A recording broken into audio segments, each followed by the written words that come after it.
तमाम सारी इस तरह की बातें हैं बहुजन समाज की और मानवर कांसीराम साहब की अथक प्रयासों की, जो लोगों के सामने अभी तक आ नहीं सके हैं। तमाम लोग समझते हैं कि श्रीमती फूलन देवी को राजनीति में फलाना लाया था, फलाना व्यक्ति लाए थे, लेकिन ये सब बातें नितांत झूठी हैं। मानवर कांसीराम साहब का अथक प्रयास था, उसी प्रयास की वजह से फूलन देवी का राजनीति में पदार्पण हुआ। आपको अगर याद हो, सन 92 जून नई दिल्ली का उपचुनाव होता है। आडवाणी द्वारा सीट खाली की जाती है। चुनाव लड़ने वाले मुख्य प्रतिद्वंदी होते हैं कांग्रेस से राजेश खन्ना और भाजपा से शत्रुघ्न सिन्हा। उसी समय बहुजन समाज पार्टी से फूलन देवी भी अपना पर्चा फाइल करती हैं।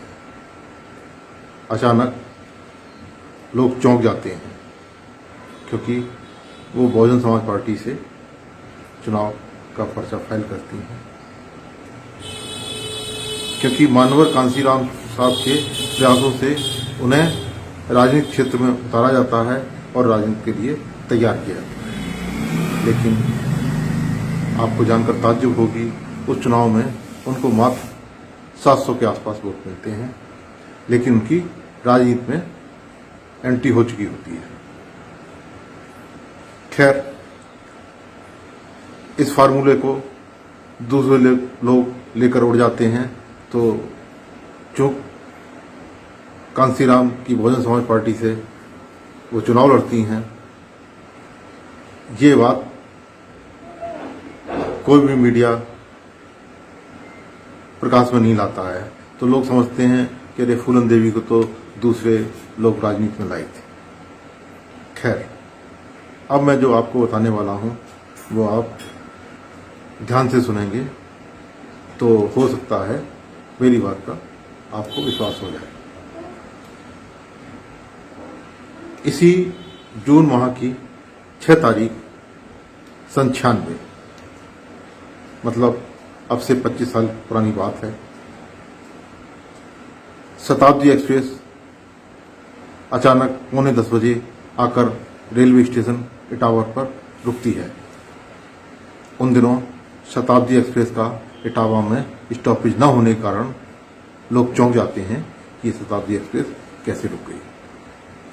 खैर, थोड़ी देर में मालूम होता है कि शताब्दी एक्सप्रेस से श्रीमती फूलन देवी और उनके पति उमेश सिंह उतरे हैं, जो फर्स्ट क्लास वेटिंग रूम में जाकर विश्राम कर रहे हैं।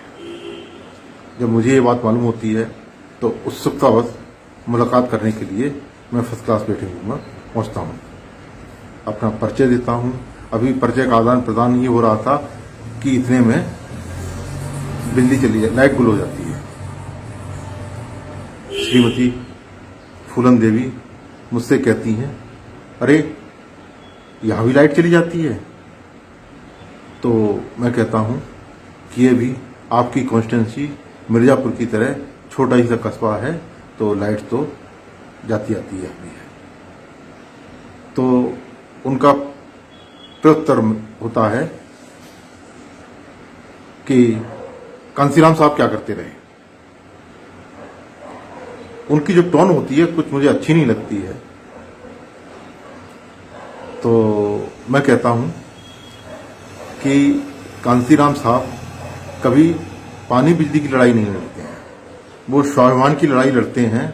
और उस स्वाभिमान की लड़ाई की वजह से आज तमाम लोग जिनका जीवन जेलों में सड़ जाता, आज खुली हवा में सांस ले रहे हैं, और सांस ही नहीं ले रहे हैं, संसद तक पहुंच रहे हैं। मेरी बात का भाव समझ के तुरंत ही उनके पति उमेश सिंह बीच में पड़ के मुझसे बातें करने लगते हैं। अरे भाई साहब, ये छोड़िए बातें, आपको कोई तकलीफ हो, कोई परेशानी हो तो बताइए। हमने कहा मानवर साहब ने बहुजन समाज पार्टी तकलीफ परेशानियों के लिए नहीं बनाई है, स्वाभिमान से जिंदा रहने के लिए बनाई है। और इस स्वाभिमान की वजह से मैंने बताया तमाम लोग जेल से आज़ाद हैं और जिंदा जीवन जी रहे हैं। अगर मानवर कांसीराम साहब ना होते तो लोगों का जीवन जेल में ही सड़ जाता। फिर वो मुझसे कहने लगे, अरे साहब आप नाराज हो गए, आप तकलीफ बताइए। हमने मेरी कोई तकलीफ नहीं है। अब तो आपके पार्टी के श्री राम सिंह जी सांसद हैं, अब तो कांसीराम साहब नहीं है, आप ये ठीक करवा लीजिए। तो मेरा कहने का मतलब यही है कि बहुजन समाज पार्टी की तमाम सारी इस तरह की बातें हैं जो अभी प्रकाश में नहीं आई हैं और मानवर कांसीराम साहब के प्रयास से ही श्रीमती फूलन देवी राजनीति में आई थी, जो आप लोगों की जानकारी भी नहीं है। और उसी प्रयास के तहत उन्होंने बहुजन समाज पार्टी से सन 1992 में जब राजेश खन्ना और शत्रुघ्न सिन्हा चुनाव लड़ रहे थे तब दिल्ली का चुनाव लड़ा था।